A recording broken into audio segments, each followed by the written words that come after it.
In this video, I'll be ranking some of my favorite flavorful magic cards. Most of them are what's called top-down design, where the flavor comes first and then the mechanics are made to fit the flavor.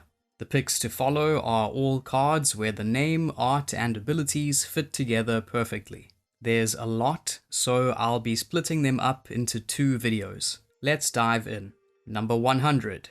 Provod Haunch. Provod Haunch shows a giant hunk of monster meat sitting on a kitchen counter, ready to be used as either a meal or a weapon. Fittingly, it's both an equipment and a food. But the best touch is the dog tokens. When this goes to the graveyard, you can pay mana to create two 1/1 dogs, because if you throw the leftover meat in the trash, the neighborhood mutts will show up. Number 99. Brass Knuckles.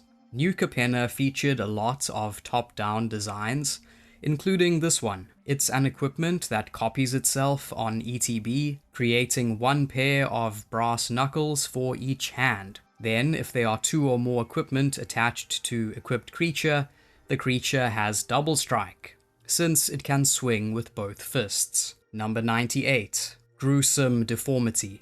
The Innistrad sets are all about flavor first design, meaning there will be many cards from that plane on this list. Gruesome Deformity is a simple but effective example. The creepily fantastic art by Matt Stewart also holds a little back rather than shoving it all in our face. Number 97. Angelic Destiny. Angelic Destiny represents a person ascending to angelhood, granting the creature wearing it buffed up angel stats. Then, when enchanted creature dies, Angelic Destiny returns to your hand, ready to be attached to the next worthy hero. This is a wink to classic recursive auras like Rancor, and conveys the idea that the angel's blessings are eternal, outliving the warriors who receive them. Number 96. Elite Inquisitor. Elite Inquisitor is a neat expression of a veteran monster hunter. The art shows a hardened, self-righteous swordsman standing in front of a wall hanging with weapons and trophies from the creatures he's slain.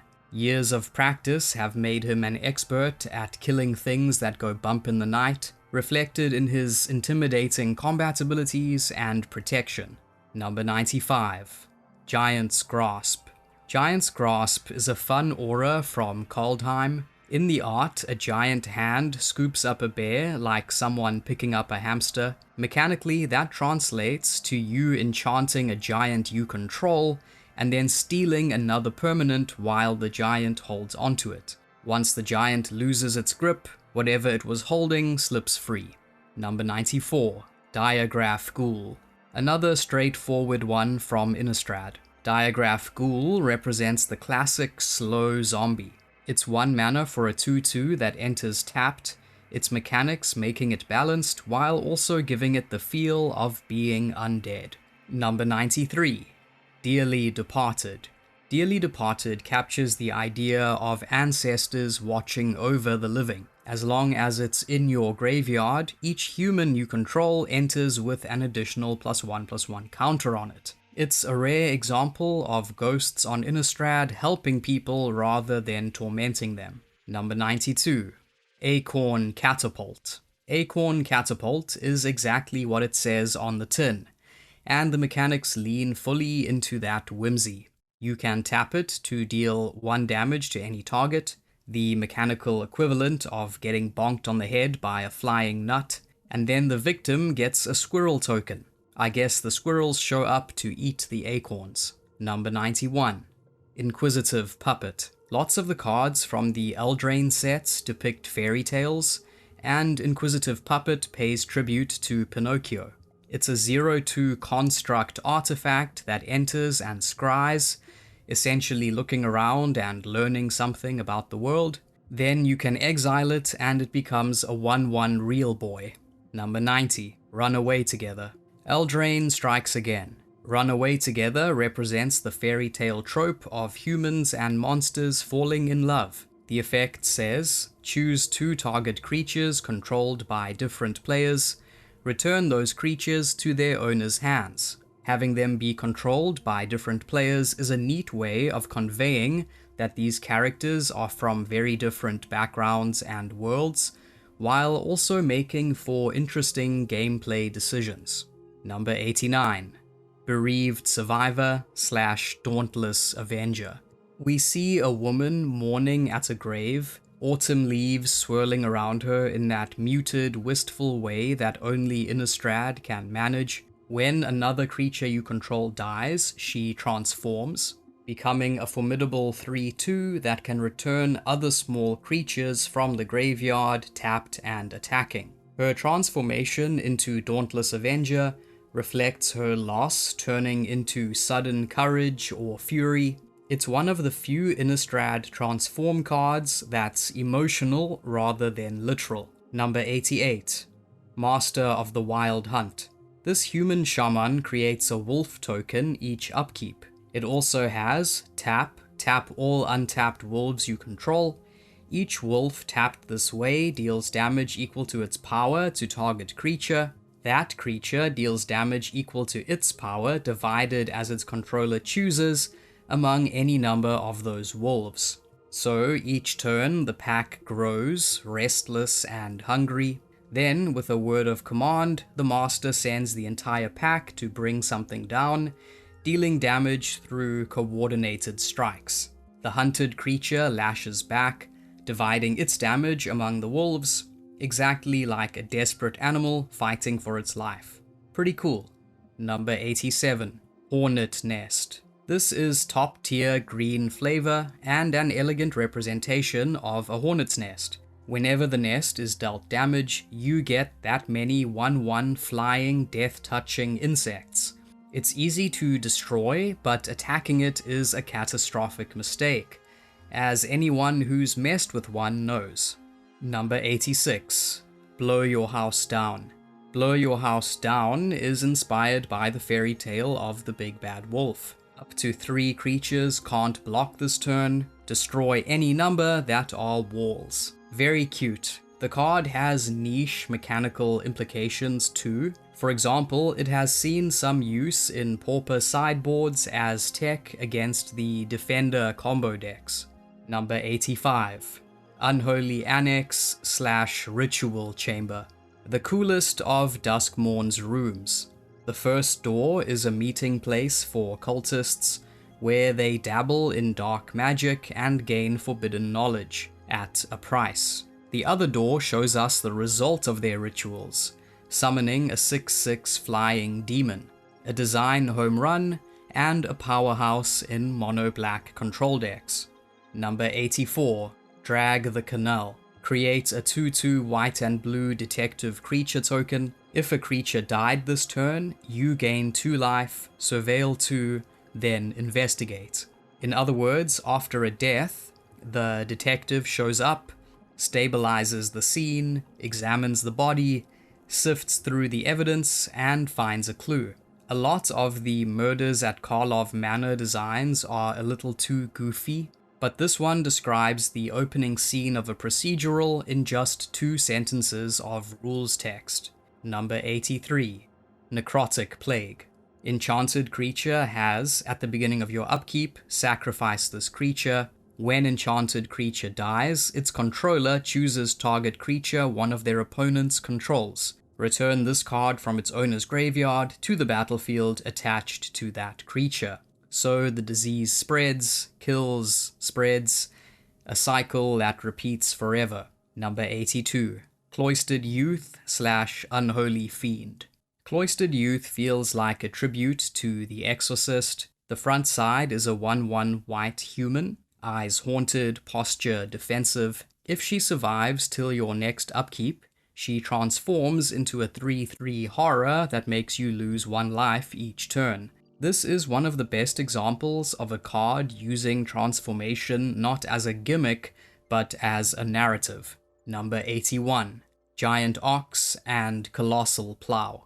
Giant Ox is a 0-power creature with beefy toughness, which can crew vehicles using its toughness rather than its power.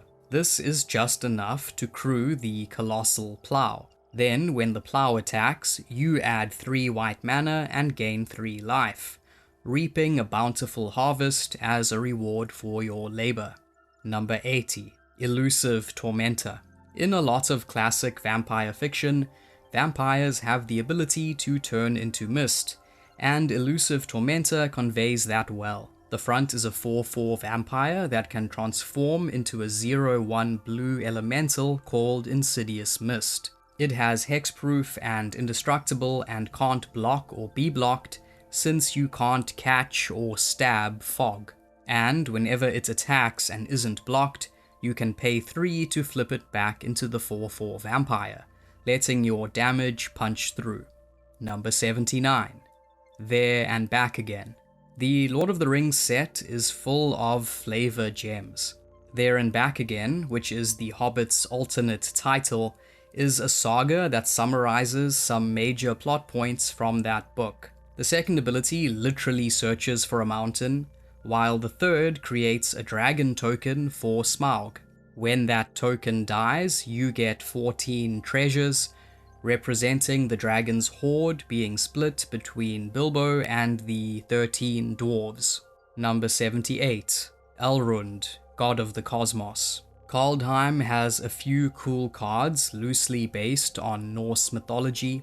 Elrond is the set's analog to Odin. The art shows him glowing with cosmic energy, raven companion perched at his side, eyes literally full of visions. His backside is the legendary raven Haka, based on Odin's ravens Hunin and Munin. Those ravens were messengers, which is expressed through Haka's ability to scry and then return to hand. Number 77. Toski, Bearer of Secrets. Another one from Kaldheim.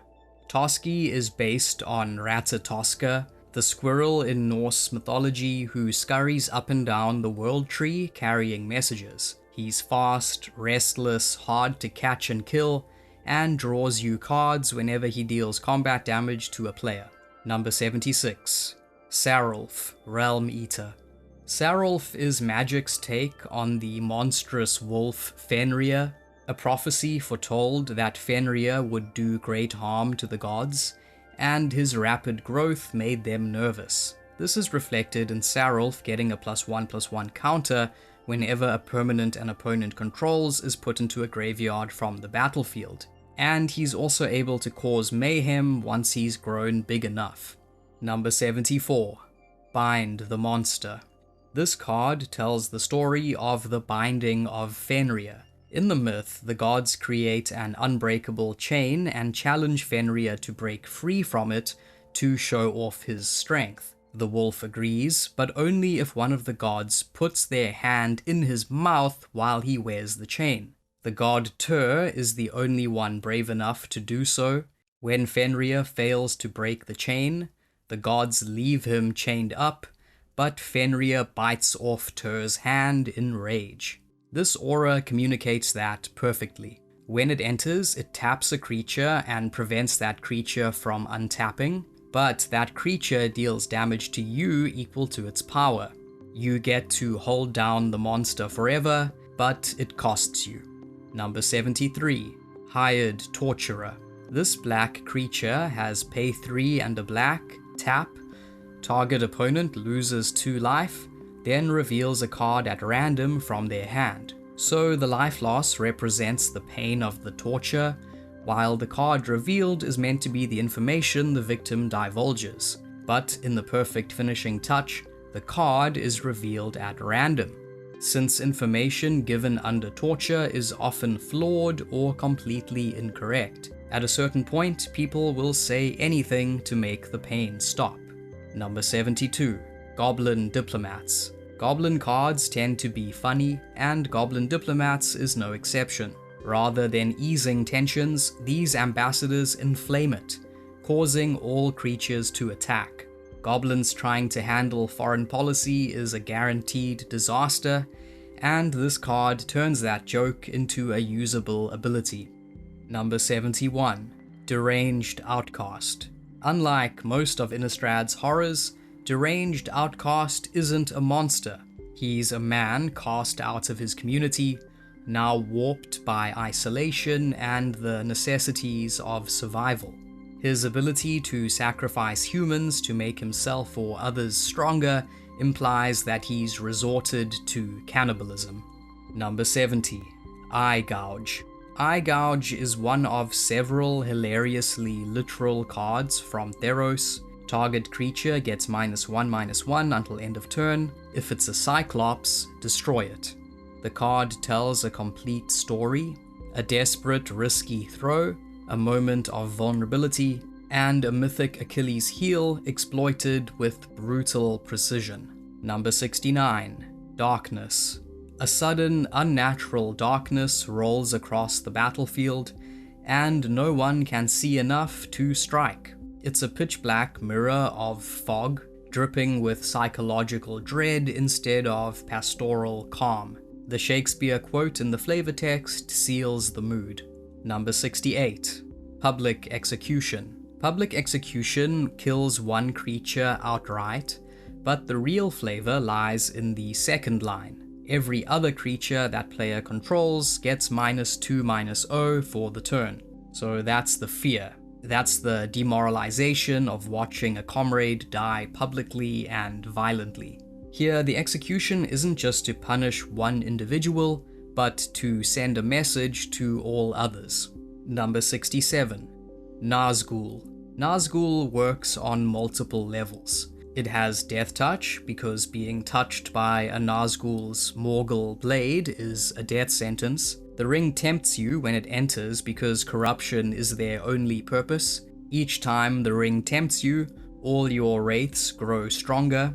Plus, you're allowed 9 copies in your deck, which is awesome. And finally, the cards appear with 9 different artworks, one for each mortal man doomed to die.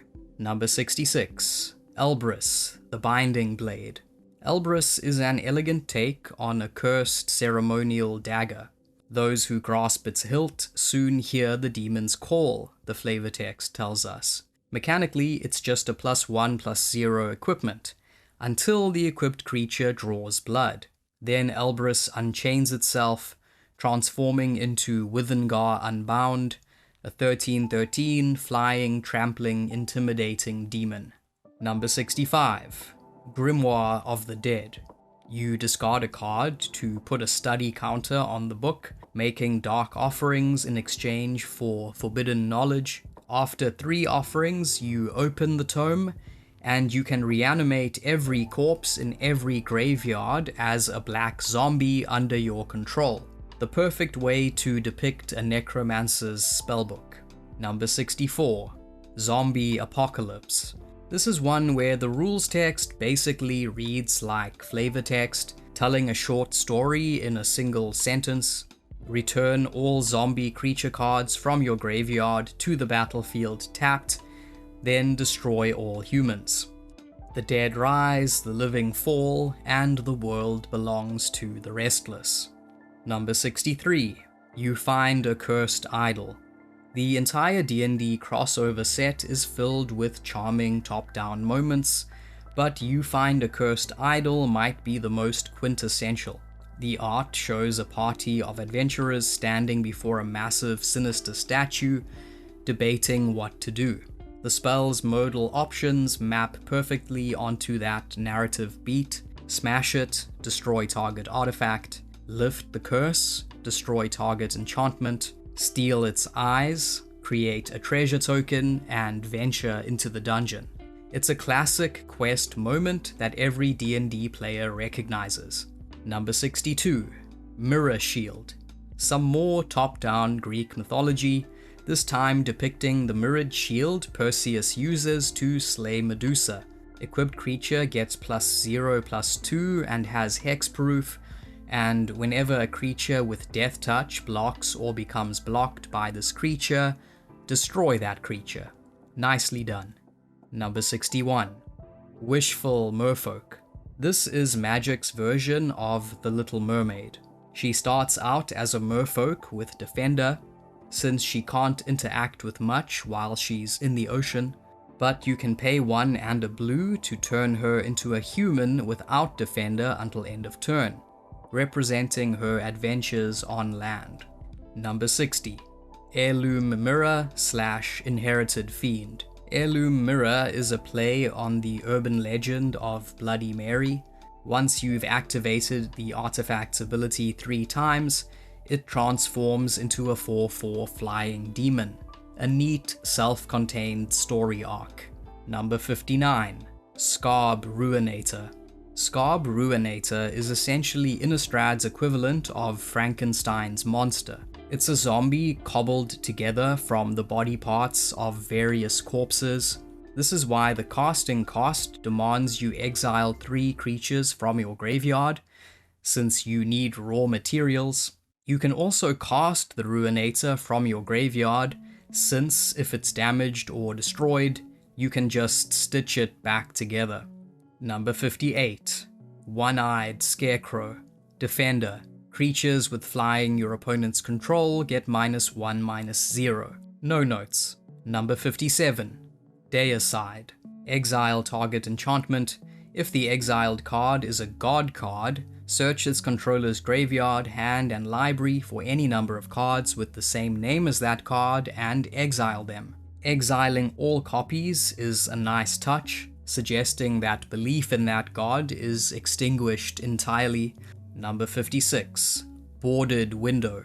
Creatures attacking you get -1/-0 at the beginning of each end step. If you were dealt 4 or more damage this turn, exile this artifact. So the boards nailed to the window slow down the monsters a little bit, but if the monsters hit hard enough, they can smash through. Number 55. Endless Ranks of the Dead. Few cards capture the despair of Innistrad like this one. The art shows an angelic stained glass window, a symbol of grace and divine protection, now overshadowed by a writhing mass of zombies. The mechanic is a slow-motion nightmare. Every upkeep, the zombies multiply based on how many you already have. It's the classic exponential doom of zombie stories. Number 54. Frodo, Sauron's Bane. Mechanically, Frodo evolves through 3 stages: Citizen, Scout, and Rogue, mirroring his journey from quiet Shire dweller to reluctant infiltrator, to the ring-bearer who walks straight into the heart of hell. The lifelink phase reflects the small acts of courage that keep him alive. The final stage, the rogue whose hit can end the game if the ring has tempted you enough times, is simply brilliant. If you've borne the ring's burden long enough, Frodo becomes the catalyst for the Dark Lord's annihilation. Number 53. Demon of Death's Gate. 9 mana for a 9/9 with flying and trample, but you may pay 6 life and sacrifice 3 black creatures rather than pay the spell's mana cost. A clever way to convey the idea of a demon being summoned. It demands an unholy ritual, a blood price, and willing sacrifices. Number 52. Hunted Dragon. When the dragon enters the battlefield, its controller gives the opponent 3 2/2 knight tokens with first strike, a hunting party that comes with it wherever it goes. The dragon has formidable stats for its mana cost, so mechanically giving your opponent tokens is meant to balance that out. At the same time, it works well from a story perspective, as knights and dragons are the classic fantasy enemies. Number 51. Defenestrate. Defenestrate means to throw someone out a window. Ability-wise, the card destroys a creature without flying, a creative and darkly comedic restriction. It's much better than the likes of Walk the Plank, which can somehow still kill fish, sharks, sea serpents, etc.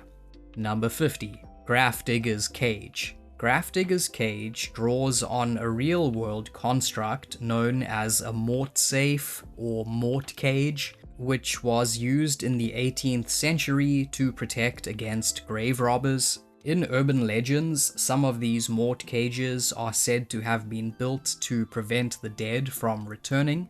Grafdigger's cage represents that kind. Its mechanics communicate this well. It says, creature cards in graveyards and libraries can't enter the battlefield. Players can't cast spells from graveyards or libraries. So nothing's getting out of this cage. That's all for today. Until next time, thanks for watching. If you enjoyed this video, please like, subscribe, and consider joining my Patreon, and I'll see you for part 2.